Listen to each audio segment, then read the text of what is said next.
challenging when we start our program here. But I want to share some information with you and get going. And then, of course, we have some great speakers with a wonderful topic. And yes, Brian, I'll move this way. He always yells at me. For those, I haven't had a chance to be... Now that I my face. I'm Doug Slocum, the president of the Michigan Air and Space Forces Association, and also with the board back in Washington, D.C. I know I have a slide that mentions this too, but as of this year, we have what we call a new mission membership of the AFA. Here's the catch. It's absolutely free. You don't have to pay a thing to plug in and get into the magazine, all the news articles, the daily emails. If you want to find out what's going on with air and space power, it costs you absolutely nothing anymore. Mission membership, afa.org. Go there, you can go to the membership, it's easy to do. We can't join you, you have to do it through the website and everything, but it's easy, simple, a way to plug into Air and Space Forces. As part of that, we have the Mitchell Institute, which is like the think tank of air and space power, of what's going on. They're always on the news if you ever pay attention to Dave Deptula. Ghost is his call sign.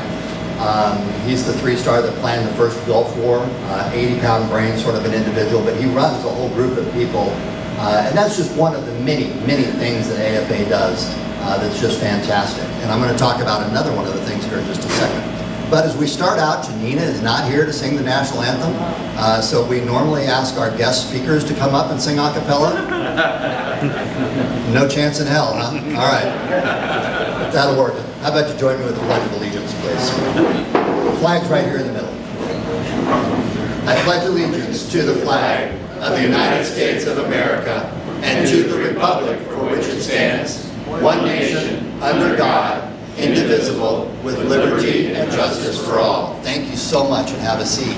Which is a great lead-in to, by the way, if you're ever in this venue at noon on any given day, it goes very quiet, all the way back to including the kitchen and everything else, and they do the national anthem here at Mission Barbecue. If you haven't caught on, look around. You can kind of see what their focus is on veterans, those who serve, our first responders.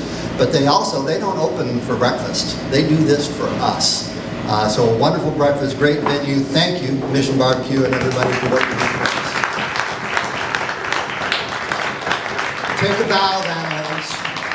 And they always make me my special bacon every time here. Way too much, by the way, but thank you. But thanks, Mission Barbecue. And then, of course, our sponsors that make the world go round with so many things. AEW, you're here in strength today. Thank you so much, as always. I think you probably are our longest-serving sponsor that we've ever had, so we appreciate you immensely. Javis, Alan, I know you're here. Who else from your crowd? Where are you, Alan? Back there. There we go. Javis, I think our newest sponsor that we have on board, so thank you so much for everything that you do to help us out. Rick, wearing 2 hats. He's on my executive committee and Velocity back here. And the other dual hatter is our Aero Retirement Options and our AKA cameraman, AKA Civil Air Patrol, Brian Birchmeyer here in front. Thank you. I don't see anybody from MCM Air or Sawyer, so I think that covers most of our sponsors that we have on board. But we are also part of the Michigan Defense Coalition. That's all the nonprofits across the state. I need more coffee. Between the Women in Defense, Navy League, Jim's here somewhere, NAGM, NDIA, and all these other nonprofits, we work together. We actually do monthly events across the state together in cooperation. I don't think that happens in any other state. So that's just cool. Teamwork really does make the whole advocacy for aerospace and defense go much easier.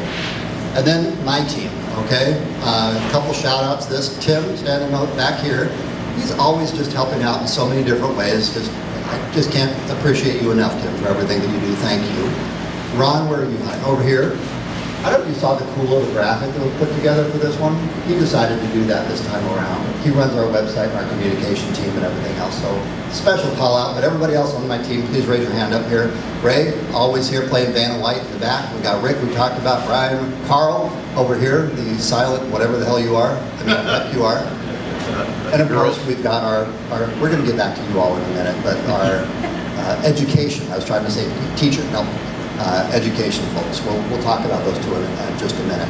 But I mentioned this already. The free membership that's out there now, this is a new initiative, because a lot of what the Air Force Association does, and Air and Space Forces, I still can't get that all out in one breath. is to go to Capitol Hill and advocate. We're the ones that tell the Air Force, hey, you need to buy more Congress, you need to buy F-35s, or whatever it happens to be, the wedge tail or whatever that issue happens. The reason is because those that wear the uniform are under Title 10. They work for the executive branch of government. They, by law, cannot go and lobby on behalf of their executive branch to the legislative branch. It's a conflict, it's a problem. So that's why the very founders of the Air Force started the Air Force Association, to be the voice, the force behind the forces, so that we can advocate for, at the time, our Air Force. And it actually started the year before our Air Force became an Air Force. The Air Force Association started in 1946, and the Air Force in 1947. So that's our lineage. The very same people who started the Air Force started this organization with a purpose. So that's why we're here. It's education, advocacy, and support. Speaking of those who serve, I know we have at least 3 elected officials, if I'm going to miss some here, but we have Senator Weber, where are you? There you are. Thank you, sir. Denise, State Rep, and Tom, State Rep. Somewhere over here. Oh, against the wall over here. But thank you for your public service, our elected officials. Did I miss anybody? Other than staffers, we'll have staffers, you can put your hands up at this point now. Of course, they're the ones that make the world go round for the elected officials. The elected officials are just like arm candy. They're really just like the public face of what goes on, okay? The staffers make it all work. But anyway, thank you all so much for what you do. We talked about my team. Now I do want to take a second to talk about our Teacher of the Year program. We have 2 of our, not former, at this point. All right, I'm going to put this picture up here because I'm going to start with Ashley.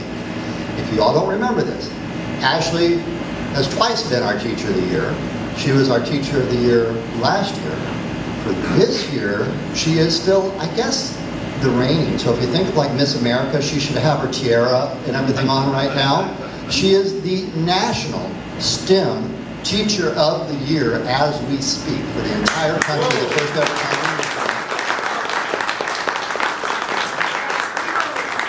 For 3 more weeks, she says, until they have they pass the scepter, I guess, and it's some official behind the scene, whatever, secret ceremony. But Ashley, come on up. And then Colleen, also one of our state Teacher of the Years in the past. That's fun.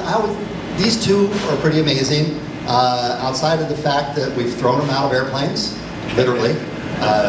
You should hear them hooting and hollering as they were falling out of the sky and everything else. Having a blast doing that. And at least on one occasion we took Colleen, and she got to ride in the backseat of Thunderbird number 8. So she flew over an hour in an F-16, pulled 9 Gs and everything else. Almost threw up, but didn't. So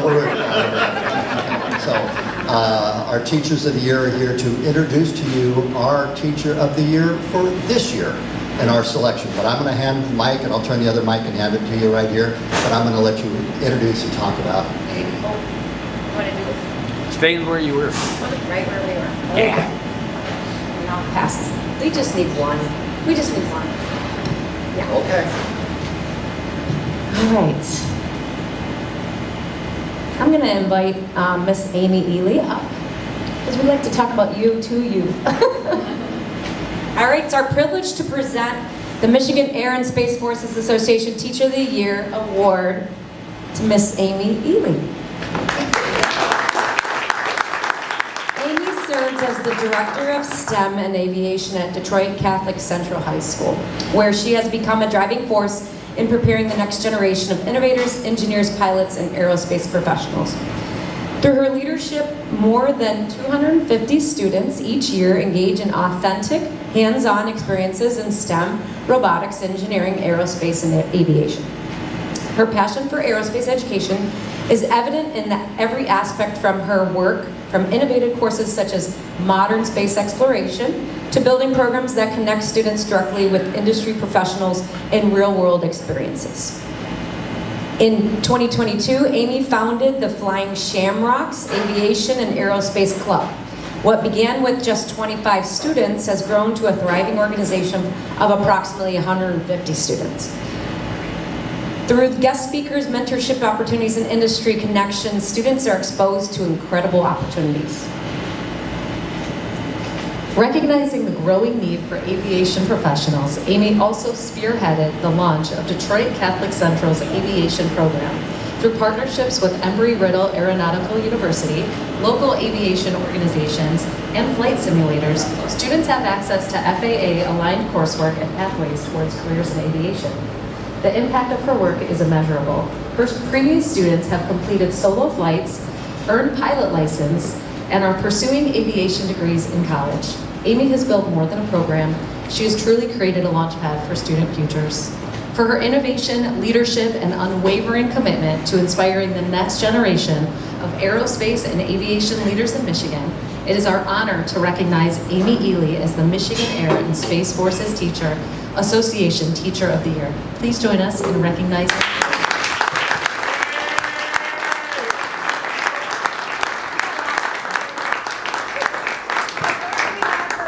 chapter recognition, but this goes way beyond that, and then for the chapter. But the state stuff is a lot bigger. So we have something like a little window decal you can put in your classroom. Thank you. But we also have your State Teacher of the Year certificate with pen. And then a really cool jacket. You get to be part of the jacket club with Colleen and I. So.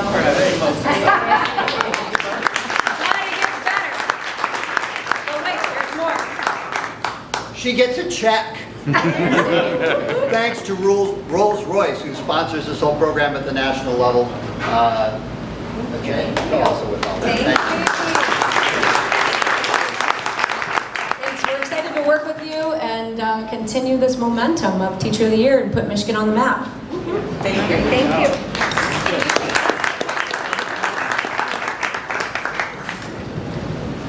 Where do you want me?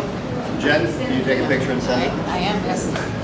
Drop the pin. Dropping pins. I know you get a lot of stuff.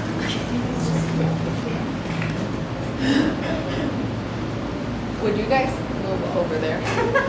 Thank you, Jen. Thank you. But not with the camera or Yeah. the thing on your face. There you go. That's Okay. so much better. Ready? Okay. Thank you. Amy Ely, Teacher of the Year. Now we just have to schedule the time that we're going to go shove her out of an airplane and watch her drop. Now we're shoving. She can understand aerodynamics then. Okay, I always like to do an education thing. I want to run through this pretty quick. I'm going to throw a lot of information at you soon. Current events, what's going on? We always try and talk about it. Apache helicopter recently shot down. Right? I started this before we found out later on this was actually apparently open source taken down by a drone. But talking about the threat, which leads into our topic today with the MQ9, which according to the Air Force Association sources, at least 24 of these have been down in the recent conflict over in Iran. Surface-to-air missiles, the type of threats. I want to just give us a little bit of a background of what things are threats to aircraft and where did it come from. So let's do a quick history lesson. The surface-to-air missile goes back to World War II. This is the famous German 88. This is the anti-aircraft gun that became an all-utility gun. But the thing I wanted to show you, this is when airplanes like the B-17 would fly between 15 and 20,000 feet. Did I get that right? Even higher. Sometimes even higher. He's a history expert on the B-17. But look at that, 2,805 rounds per aircraft destroyed. That's a lot of boom boom going on out there to be able to shoot down a single aircraft. Well, when we got the B-29 that flew higher, faster, we introduced jets and everything else, it became apparent very quickly that this is no longer going to be a solution for defense. They're going to have to come up with something else.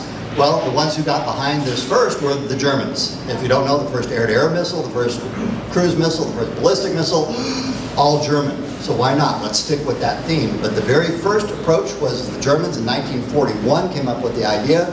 For 1942, they actually went into some experiments, but if you don't know that name, if you keep reading down, Werner von Braun, that's the father of the V-2 rocket. So this is the genius who invented ballistic missiles. All right, so the same individual was tasked with, let's come up with a way to shoot down airplanes, and it was a simple radio-controlled rocket. Radio control. Think of it like a joystick with radio signals that tell it go left, right, up, down, and away it goes.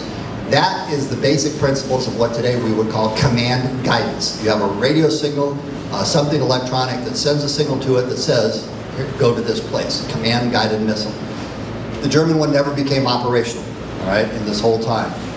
The U.S. decided after the Germans came up with the first guided bombs that could take out ships, from a distance away, it's like, uh-oh, this is a threat. Now we have to go after these aircraft that are blowing up our ships. So the United States launched an effort to come up with a surface-to-air type of a missile. And we started this Operation Bumblebee. What a great name, right?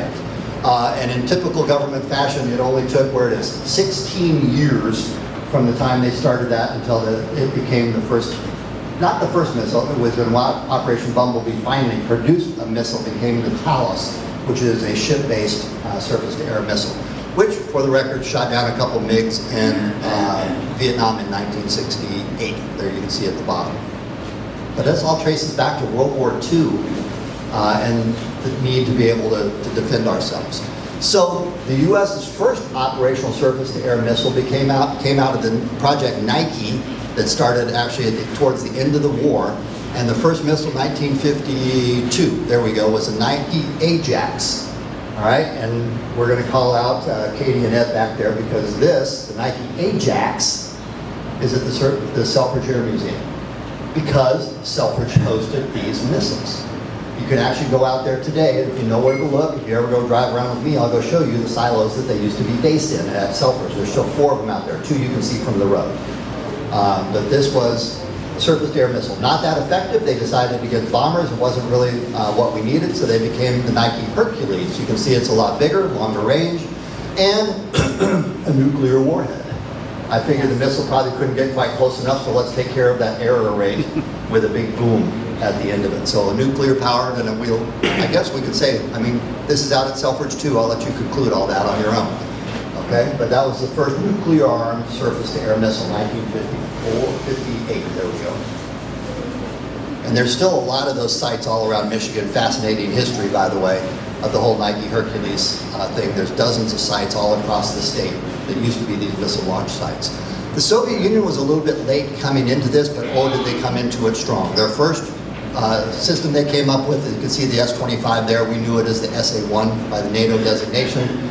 They put them all around Moscow, and then we still flew a U-2 right over the top of Moscow and pissed them off, and they said, it must not work very well. Let's come up with the next generation. And they came up with what we now know as the SA-2, the guideline is what we'd always called that. But this missile served for many, many decades. The flying telephone pole, as it was called in Vietnam, and so many other things, but probably one of the most mass-produced surface-to-air missiles ever in history. Russia figured out pretty soon they couldn't compete with our air superiority. They put a lot of time, effort, and resources into surface-to-air missile technology throughout the years. But this is what it started with. In Vietnam, I think we put it was just the first time that modern aircraft faced surface-to-air missiles. But here's some actual numbers. 5,800 launches and a little over 1,000 airplanes shot down by SA-2s in Vietnam, including B-52s during the bomber raids and everything over there. So very widely used. This picture here is they actually used to put them in these semi-fixed Star of David type of configurations. So when I was learning to fly fighters, you're told look down if you see this configuration on the ground. Of course, nowadays, if you ever see something like that, you're probably already shot at that point. But that's how you would visually recognize the launch site at the time. And then we proceed. Now, we could talk this all day long, but we're not. But the technology came up to the point where they said, well, we've got these big missiles. Now we make them transportable. Now let's make them man-portable. And the first generation of these things, the man-pads, the Royal Navy, you can read about there, based on little rockets and everything, not very successful. In the 1960s, technology got to the point where they could have, let's call them semi-successful, handheld. So somebody puts this thing on their shoulder, just like it shows right there, normally a cold launch, then the rocket motor fires, and it goes from there. Nowadays, I think we have very, very capable handheld systems that can go for many miles, reject flares, all sorts of types of capabilities. But anybody can carry them anywhere. You can put them in a garage, stick them in a vehicle. Surface-to-air missile threats to our air forces can happen anytime, anywhere. And we can continue this discussion later on if you want about the technologies that are available out there. But that's just a quick history, which leads into what does Iran have today? Very, very quickly, long-range systems, they came up with one of their own. That's what it talks about on the top, in the top picture up there. It's basically a version of the S-300, 400 series. The Russian current generation surface-to-air missile systems, very capable. They basically have their version of it. They still have the Russian builds, that's the one in the middle, S300 and 400. And then they have some other more medium altitude type of systems that they've designed because nobody would sell them arms for the longest period of time, so they came up with their own. The medium range systems, that first one on the top right there is sort of like the SA-11. It's a medium range. You actually took down one of the Global Hawk over near the Straits of Hormuz years ago. And it was kind of an eye-opening that their copy of the Buck system was able to do, have that type of capability. But once again, then they copied, they had they had a large collection of our Hawk missiles, homing all the way killers, the US-built surface-to-air missile system for the Shah that they kept in service for the longest time. They made a copy of that, which is still a very capable system, by the way. And then their versions of all these shorter range systems. The one on the top looks like something that the French had designed. That's their copy of that, all the way down to their versions of the handheld surface-to-air missile systems. So what does Iran have that is a threat to air forces? I guess my point is, it's, you hear, oh, we control the skies. Well, kinda. When you can hide surface-to-air missiles in the back of a truck or in a barn, where is that threat at any given time? And how do we end up losing MQ9s that fly with propellers and everything at medium altitudes as we define it today? Because they're still a very credible threat that's out there, which leads into our topic for today. All right, so we're bringing in some experts. I'm going to quit yapping and let you talk to some of the folks. The 110th Wing over in Battle Creek flies MQ9s. You don't see MQ9s necessarily flying out of Battle Creek. They fly all around the world. And they're going to explain how that works a little bit and everything, but this is part of our Michigan Air National Guard. We've got a couple great folks who can come on up at this point. And by the way, Josh, you can raise your hand, an MQ9 guy by trade. He is the ROTC detachment commander down at the University of Michigan, but helped kind of put all this together. But we have the experts. These are folks who operate, work, support MQ9 operations all around the world. They're going to talk a little bit about it, and then you get to ask questions at the end. Here's the deal. You're going to ask them questions that I can guarantee you right now, they're going to have to say, we can't answer that. All right? And that's perfectly okay. All right? There's open source types of things that are available to the public, but of course they're not going to tell you very specific things about, yeah, the other day we saw this dude. Not going to happen, all right? They have to draw the line of what goes on. They work in a safe. All right? Everything they work in is all classified and everything else, but they're going to share with us what they can about these operations, and there's some fascinating things I think that you're going to find as a result of all that.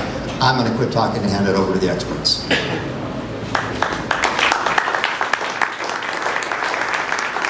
Well, thank you everyone for having us out today.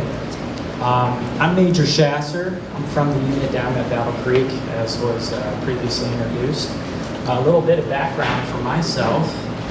I was on active duty for 12 years. I flew the U-28 Draco, fresh out of pilot training. I'm from Michigan originally.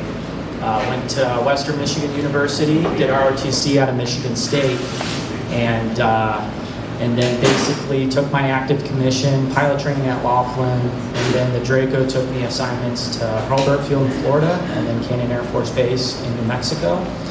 And then my last active duty assignment prior to joining the Guard here in Battle Creek, I was at the Air Force Academy teaching cadets powered flight down at the airfield. So I worked with... A little louder if we could. They're having trouble hearing you back there. Can everybody hear me now? Okay. We'll figure the microphone out. But yeah, I worked at the Air Force Academy and did the powered flight program, and then I worked with the cadet precision flying team as well. Last summer, basically separated from active duty and then moved over to serving in the Michigan Guard out of Battle Creek. Good morning. My name is Tech Sergeant Foster. Work with this guy up at Battle Creek, part of the 110th Operations Support Squadron.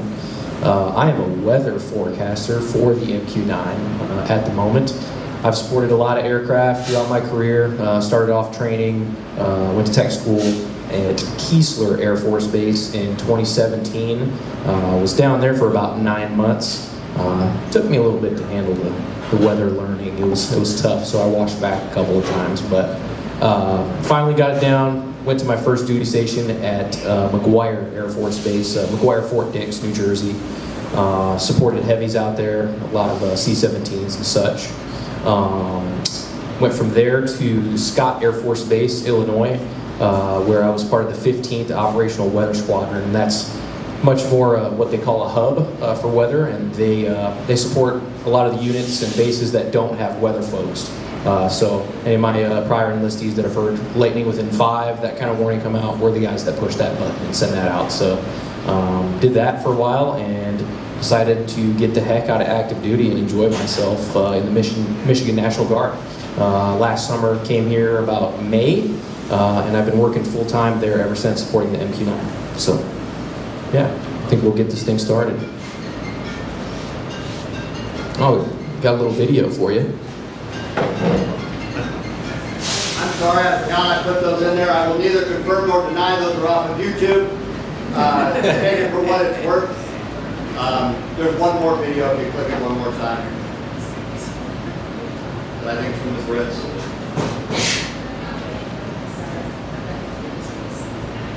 Sorry, I forgot to mention that.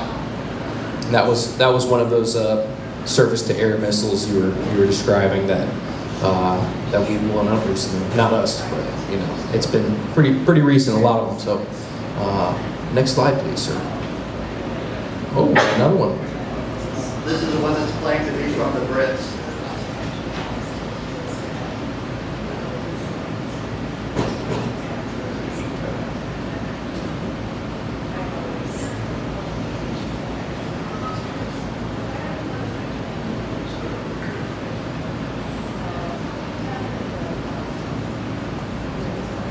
You can click to the next. Nice. Okay, so I am part of the 110th Operations Group. We'll be giving you a briefing today, just a basic overview of a little bit of history from the 110th, and then we'll kind of get into the MQ9 as a whole. So yep, do the 110th Group overview, MQ9 capabilities, applications, employment and crew, infrastructure, imagery and radar products, the weapons that we use, and then if you guys have any questions, I'll be happy to answer them. Okay, so the 110th established MQ9 mission in 2013. A couple of units are comprised in the 110th OG. So we got the 172nd Attack Squadron. Those are the guys that are actually flying the planes. The 110th Operations Support Squadron, that's where I come in. And the 110th OG, a lot of lineage, a lot of history, dating back to the 172nd Fighter Squadron in World War II. So there's a lot of dates coming up too, so I'll get you guys some info on that. The 110th OG has extensive expertise in UAS operations with over 10 years of flying experience this specific aircraft.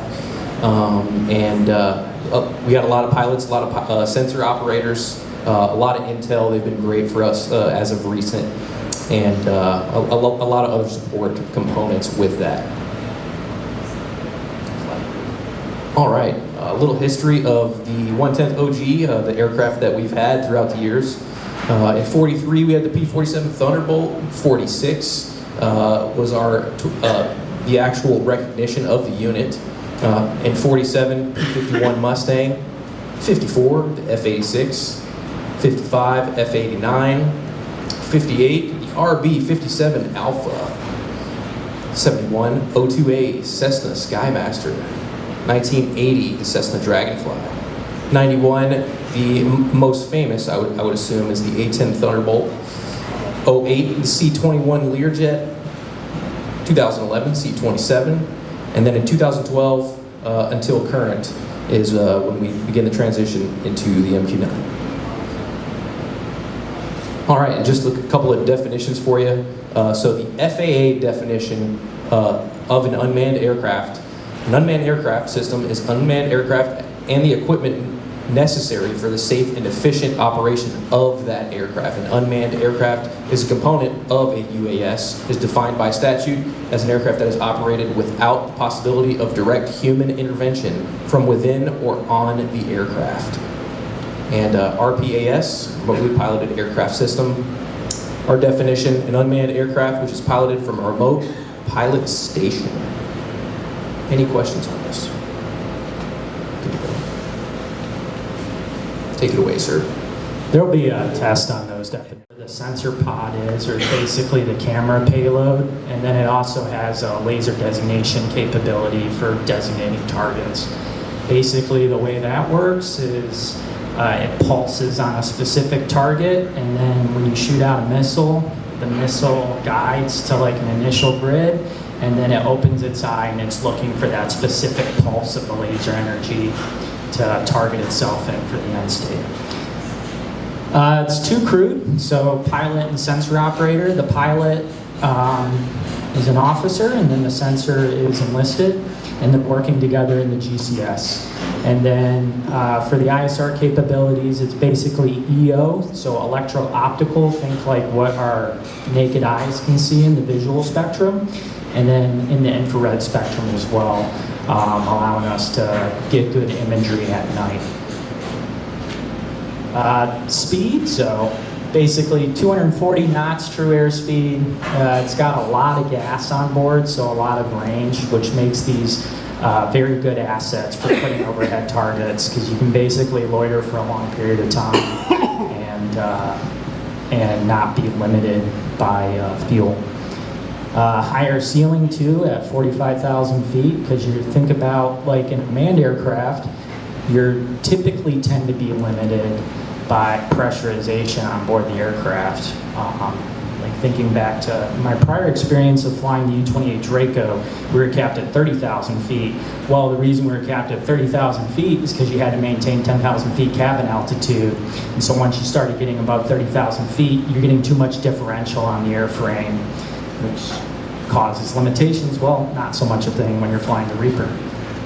Dimensionally, do those wings kind of, I don't know how the wingspan is or the length and height, but do they get folded in or something and transported into theater overseas through some sort of like a C-17? Yeah, so there's kind of multiple capabilities. As you mentioned, there's a capability to kind of package it up, take the wings off, and then ship it, or you could fly it across the pond if needed as well.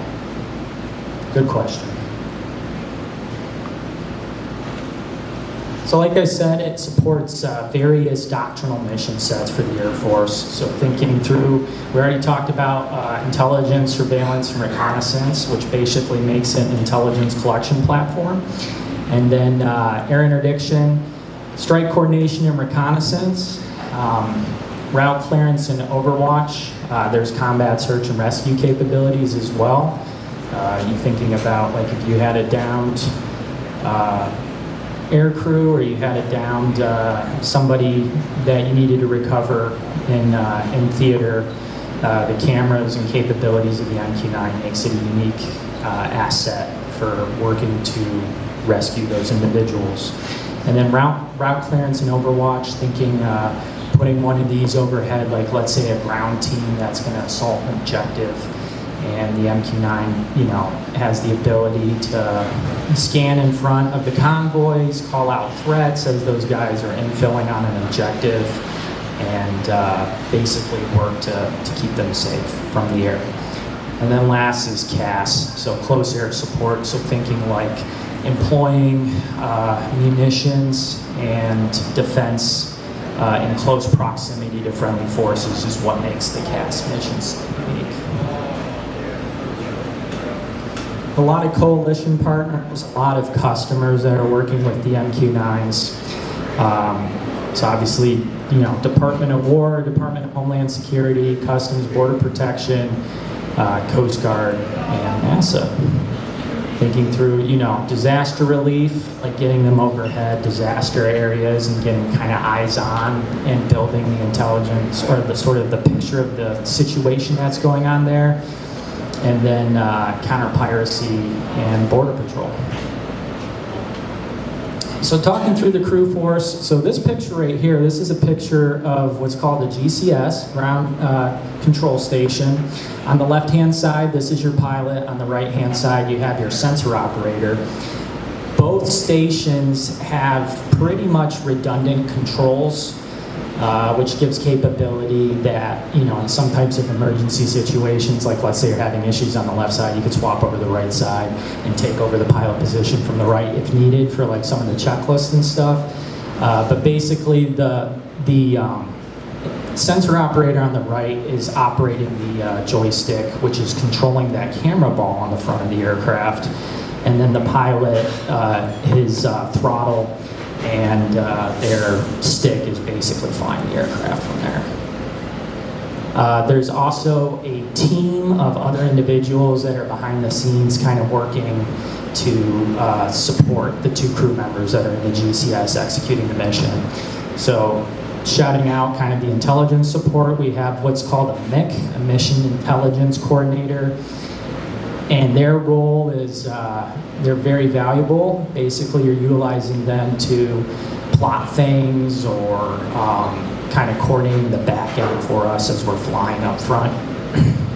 And then the intelligence operations supervisor as well, basically feeding us information so that we can do our mission effectively and provide the best product to the customer that we're working for. And weather too. There's weather. And weather, absolutely. All right, here's a slide that's basically talking through the architecture for how these things fly. How can we control them in the States and basically have MQ9s deployed all over the world flying missions? So the way it works is you're sitting here in your GCS. There's fiber optic cables that are basically taking the command inputs that you're putting into the stick and the throttle and sending that to a satellite constellation or antenna constellation here on the ground, which is then beaming up the signal to the satellite, and then that's controlling or sending a command link to the drone itself. And then the drone basically reverses that whole architecture and sends it back to the GCS, which you're seeing on the screen. So it's a little different than some of the manned aircraft that I've flown, because this creates a little bit of a delay to go through this whole satellite architecture.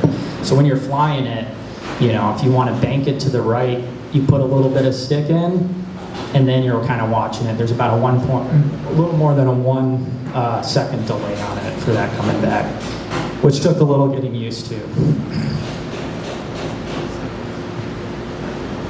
So it provides, like I already kind of talked about, a variety of different imagery. So that's kind of a basic capabilities briefing on the MQ9. I'll open it up to the floor if there are any questions. Thank you. I'm going to take the first question. Sure. Right? I'm just going to project it here and let you answer. So you talked about GCF. So you're working in Battle Creek and you're doing worldwide operations. Active duty, you do that for a couple of years and then move on. Not so in a guard unit. You sit and do this for a career. So you can do this for decades. So you understand, they can fly missions around the world, get done, take their coffee cup, get in the car and go home to the wife and kids or their significant other, and then they go back to work to do this again the next day. Never before have we had a situation, if you want to think of it this way, where people fight a war from the home station and go home every night. What kind of stresses does that cause on an individual, on a family, and what do you do about that to help resiliency of all the men and women who work in the 110th? Yeah, so quite a question.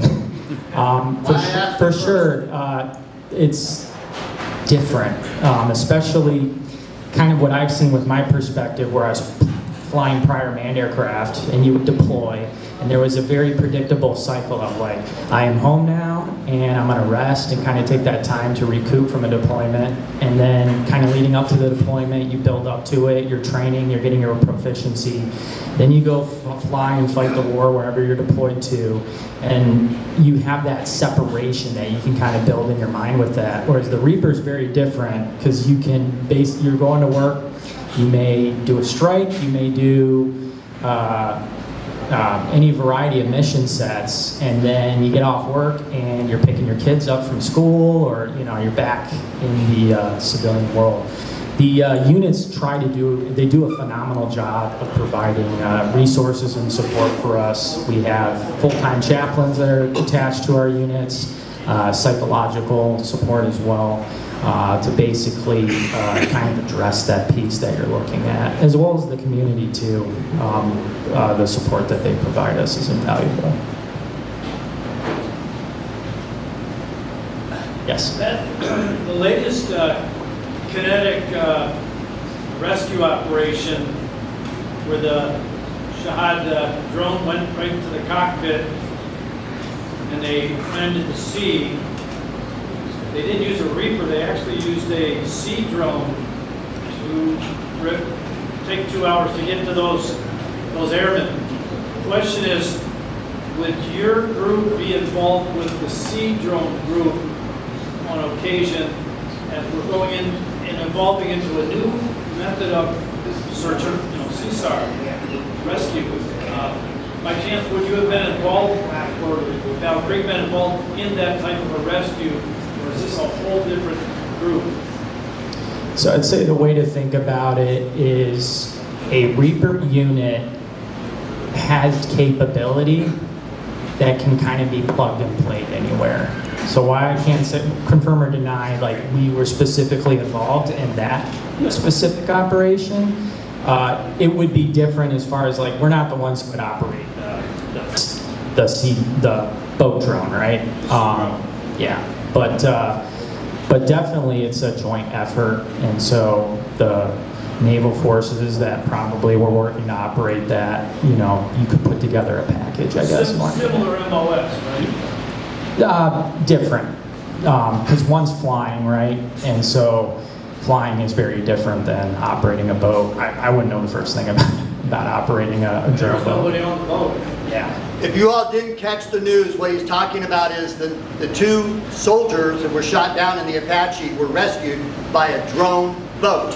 Nobody on it. They just drove it up there, they got on it, took them to a ship, to a helicopter, then to get taken to shore. First time that's ever happened. So that's what he's referring to in all of that. But that's a Navy operation, which is why I think our Navy League raised his hand over here. So I have Yes. Talk so loud. I'm trying to talk loud. So I had 2 questions, and I understand drones pretty well, because I flew drones and supported the Fire Scout helicopter 15 years ago. But my question is, it's really kind of 2 questions. Are you, although you were in Battle Creek, are you Michigan National Guard, or are you Air Force? And do you have a station in Battle Creek, or do you have to go to Kansas City to actually fly a Reaper? So it all depends what kind of order you're operating under. So if they give us Title 10 orders to operate at Battle Creek, then we're under a federal mission. So we're flying the drone, right? Title 32, that would be different. That would be like a state mission, but you wouldn't be operating the Reaper in a federal capacity, if that makes sense. Okay, you're going to make me answer this question a little bit because you just crossed into an interesting subject. National Guard works for the governor, all right, on a day-to-day basis. The mission, when you're outside the state, you are now doing a federal mission on behalf of the U.S. Air Force. So at that point, you're crossing the line into what he called Title 10, which is now working for the active duty U.S. Air Force. If you're ever going to be part of the kill chain, which most of their missions, they are going to be there, you are in a Title 10 federal status. So you want to make a lawyer stand on their head and spin? Talk about what status they're in and how they're getting paid on any given day. Because they change back and forth. But they do operate out of Battle Creek. That's where the GCSs are. That's where they fly their missions. But what status they're on is going to depend on what they're doing and how they're doing it. And it's also how they get paid. It comes out of different pots of money. I can speak to it too a little bit if you'd like. So example for me, I'm Title 10, and I work alongside others who are Title 32 for the Michigan Air National Guard. Now, we are all Michigan Air National Guard, but we're kind of in a niche spot with this mission set that we can work pretty much forever. So my plan is to complete my career, my full 20 years as a Title X operator for the Michigan Air National Guard. Last question. Yeah, it's the last one you get, Jim. So Go. I asked the Navy War College and I asked the Army War College, do I have to be a pilot to fly a drone? And I asked the Army War College and the Navy War College, are there job descriptions and pay scales for, and promotion opportunities for somebody in that, who's going to go down that career path? So what I'd say to that is there's already kind of different career paths from like your traditional manned wing pilot who goes to pilot training and then getting what's called an 18X career path where you're RPA pilot. So like when I went through initial qualification training, most of the pilots who instructed me on the drone had not flown a manned aircraft. So, I don't know, does that kind of answer the question you were getting at? Okay. And we have warrants now, right? Are they flying MQ9s? I haven't seen that. Okay, that's an active duty thing, I think, at this point. But it's a new change in the ranks. Go ahead. Oh, sorry. That leads me to my question. FA, like the Part 107 drone license, is that all that's required to get into that 18S slot? I'm thinking like my generation of guys that I've got coming up.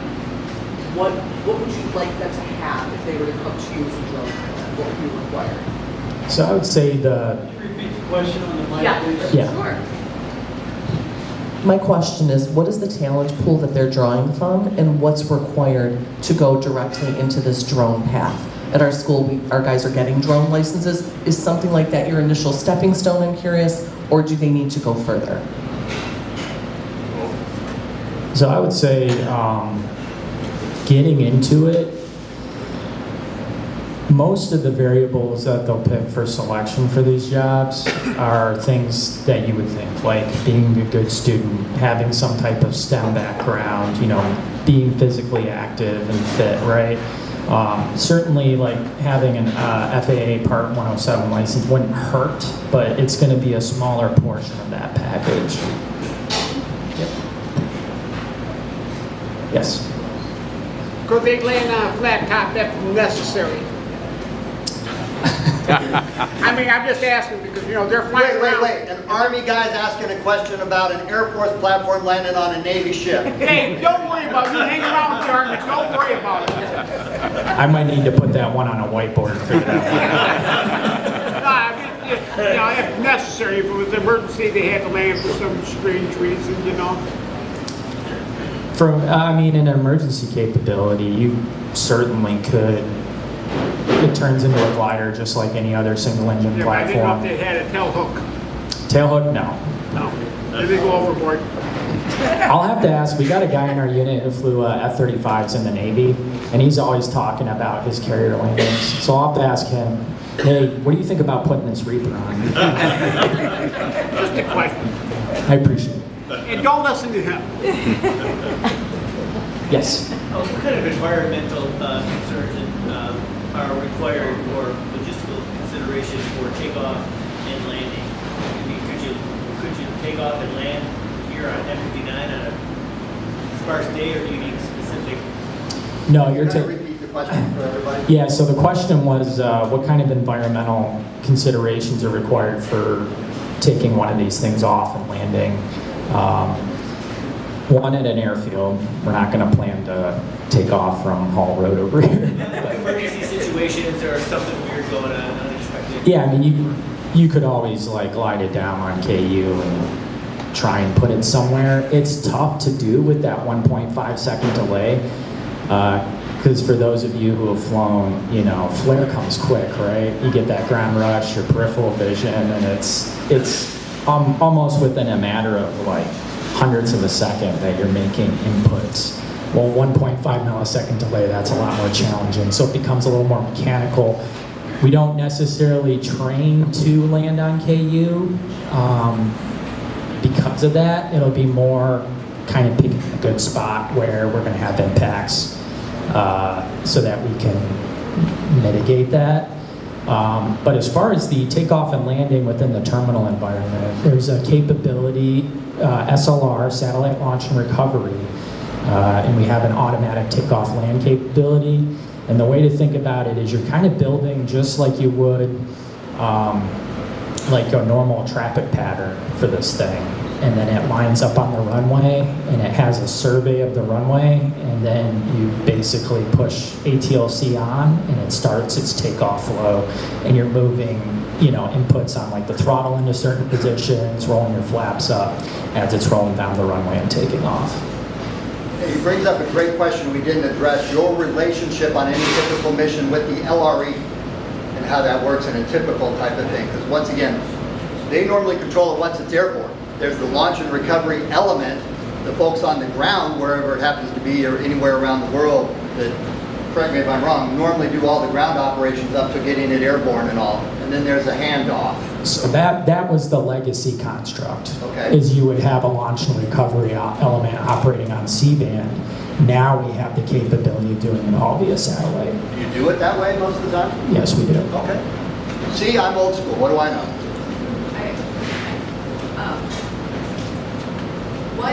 It seems as if we've lost quite a few of these. Do they have any self-defense capability? Are the inputs so slow because they're from far away that it's hard? Probably getting into that would be, getting into stuff that I couldn't really talk about and answer. Okay, so then my other question is it, for the pilot, is it similar to just flying in Manned aircraft? a simulator? That's the word I was thinking of. Like, is it a similar experience for the pilot as if when you were training in a simulator? Yeah, I would say so. That's kind of a good way to think about it. Can you repeat her question, though? So her question was, as a manned aircraft pilot, is flying the Reaper similar to operating a simulator like you would use for emergency procedures training? And it is. Really, it's almost seamless. Really, the only difference would be like your visuals. So the camera would actually be looking at like a real world picture, and you'd be getting EO imagery back from it. Yeah, exactly. Yep. So you think about these things taxiing on the ground, right? You're in a manned aircraft, you're clearing all the time as you're taxiing, like, hey, I'm approaching taxiway delta, clear right, clear left, I'm gonna continue straight, right? In this thing, you have to do that with your camera. So it becomes a lot more like, hey, go ahead and clear both directions. There's also a nose camera on the front of this thing. So you always have that forward-looking view, and then that frees up the sensor to move it around and clear other traffic. Screens. So like you have your HUD that you're looking at when you're flying, but are there other screens that show the different views?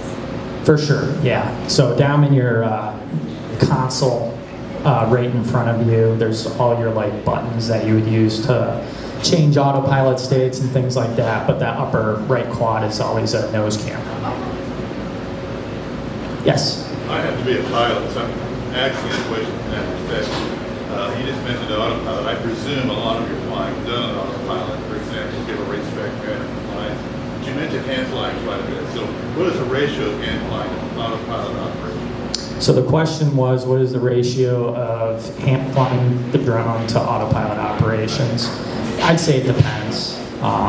It's probably like 20 to 80%. That's a big reference, right? Yeah. No, like 20% hand flying, 80% on autopilot.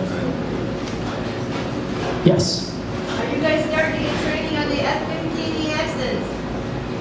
That's Selfridge. That would be at Selfridge, yeah. Yeah, but still, come on. They're on the other side of the state. You're a state rep, you should know that. One of those jets at Selfridge. We got you, we got you. Building them. They're building them. Any other questions? Yes. This might be a little premature on artificial intelligence, but it's an interesting observation for your Bravo pilot or co-pilot. The delay is about a 1.5 second delay in response to something. Let's let's just say something's coming at something.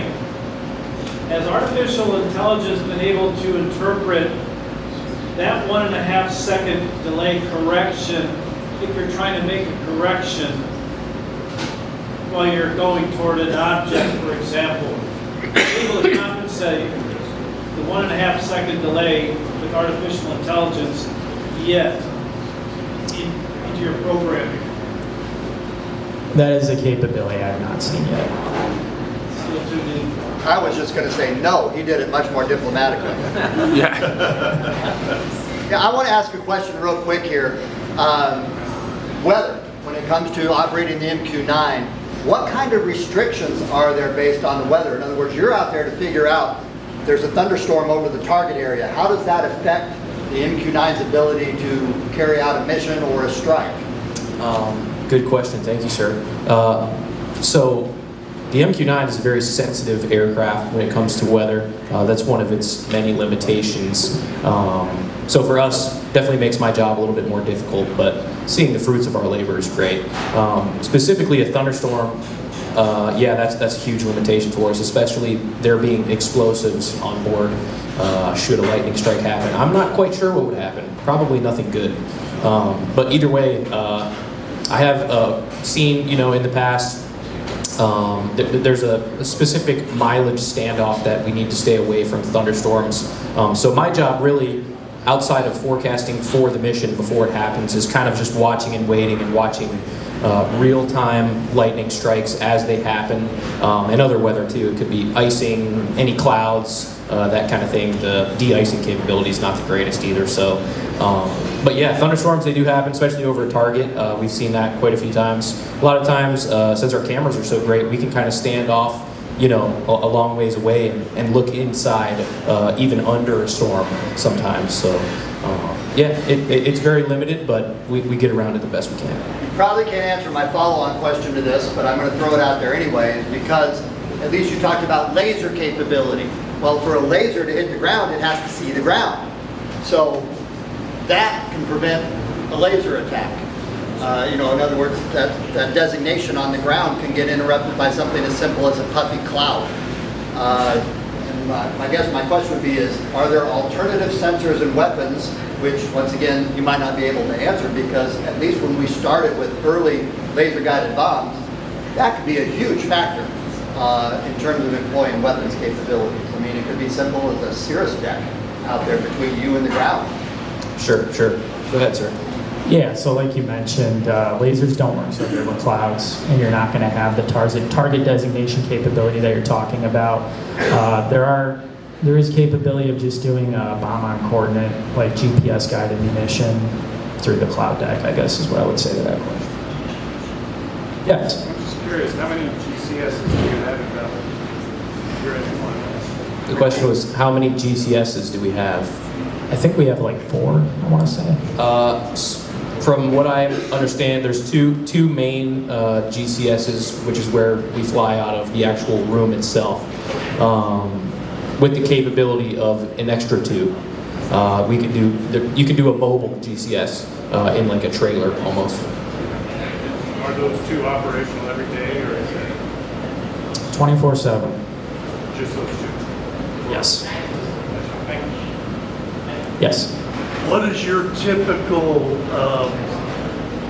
time on station, your tour? You're not there full 24 hours. No. So the question was, what is the typical crew shift? Is 8-hour roll. So it's 3 shifts of 8 hours to make the 24-hour cycle.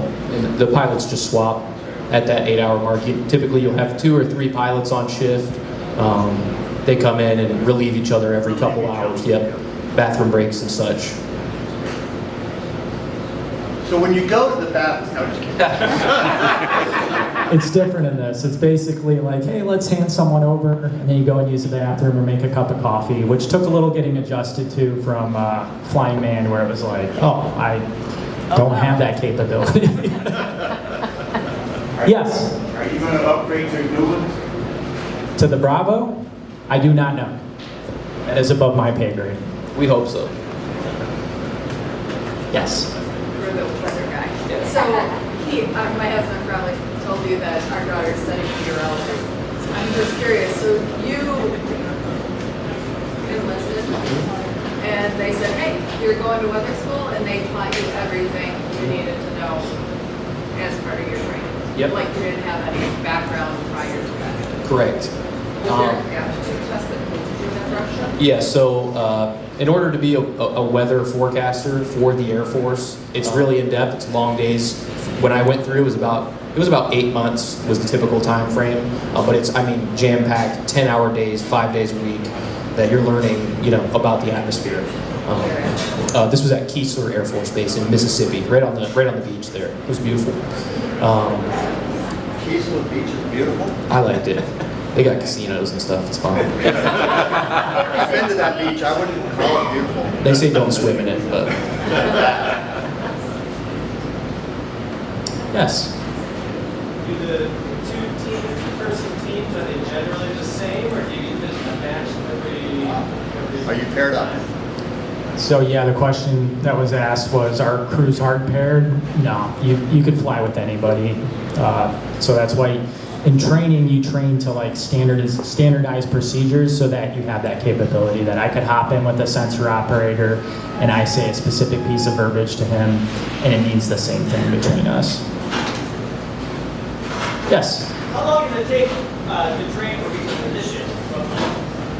How long does it take to go through the initial training pipeline to fly one of these? Where you're qualified and, are certified to run. Initial qual was about 4.5 months, and then the follow-on we'll do like mission qualification training, and that probably takes an additional 4 months. So you're probably looking at roughly round up about 9 months from start to finish. That's from somebody who's already a pilot, though, at that point, right?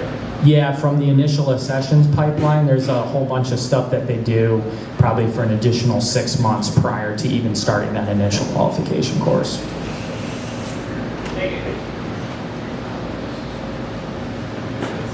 Last question, Mr. Berry? Sir? I don't know if you can answer this question or not, but the MQ9 and 110, your missions, are they strictly with military overseas, or do they use them like Border Patrol, DEA? Are you called upon to use these? I would say all the flying that we're doing is Title 10, which would be downrange. Nice avoidance to the answers, but DEA is federal, Border Patrol is federal. Do you do any flying for those folks? We do not. Those agencies have MQ1s and MQ9s? They have their own organic capabilities, and they're within their federal agency. Any other questions? Last question? Lenny. All right. When you're flying that drone, do you have any other feelings besides the joystick numbers? Can you feel weather in your seat when you're bouncing around your Yes, it puckers up when... I'm just kidding. Yeah, we shake the GCS. There's a sensor on it, and it just shakes the... No, I'm joking with you. No, it takes a little bit of getting used to. You can get indications on the camera itself, like you're going through turbulence, but it's not like when you're actually feeling you can't fly by the seat of your pants. Yeah. Yes. So the 110, how many tail numbers are assigned to the 110th? And I assume if you've got 2 ground control stations active at any given time, you're only operating 2 aircraft at any given time, right? So it varies. It varies, yeah. But if you have a GCS active and somebody's flying in it, then they're flying. So are these tail numbers, are they deployed overseas? Correct. Okay. But the tail numbers don't belong to Battle Creek unless something's changed. They're all around the world. They just operate them. So sometimes you just get tagged to operate a specific mission aircraft. we could get a new tail tomorrow, the next day, as long as they're on the ramp, we could just hook up to it and go. Which typically your geographic combatant commander, they're the ones who are owning the air assets in their theater. which is a great absolute lead into a couple things. As we're sitting here, I talked about joining the AFA. Today's news blurb that comes out from the AFA, lawmakers are eyeing a 4-star command for unmanned autonomous systems. Here's the news article going on today. This is once again coming out of the AFA talking about what the Air Force is wanting to do, impacting the way that they do this mission. The other one that there's been in the last 2 weeks is a lot of articles about, okay, we've lost a lot of these MQ9s, we still want this capability, we need to build more, the next generation MQ9. So there's a lot of talk about how we're going to do that. And once again, that's your AFA assets, getting that information out there and how you can plug into all that, simple and free. Any other questions? You ever buzz a tower? What's that? You ever fly by a tower? At a tower? That's a Navy thing, Tom, and it's a movie. You never know. Hey, they got wings, they can do it. Wouldn't make much of a shape. Probably sound more like a lawnmower if you don't mind. Dan, last question, buddy. So with the A10 potentially sunsetting around 2030, what does the life cycle, the sunset look like for Reefer? It seems like it's entering its prime, is going to be around for a long time, but is that something classified or think the future looks bright for that type of an aircraft forward? I would say the effectiveness that we saw, like the open source articles about what they did in Iran, would lead me to believe, and I'm speculating, that the future is bright. Would lead me to believe that the future is bright. But as to having hard numbers or looking at data on that,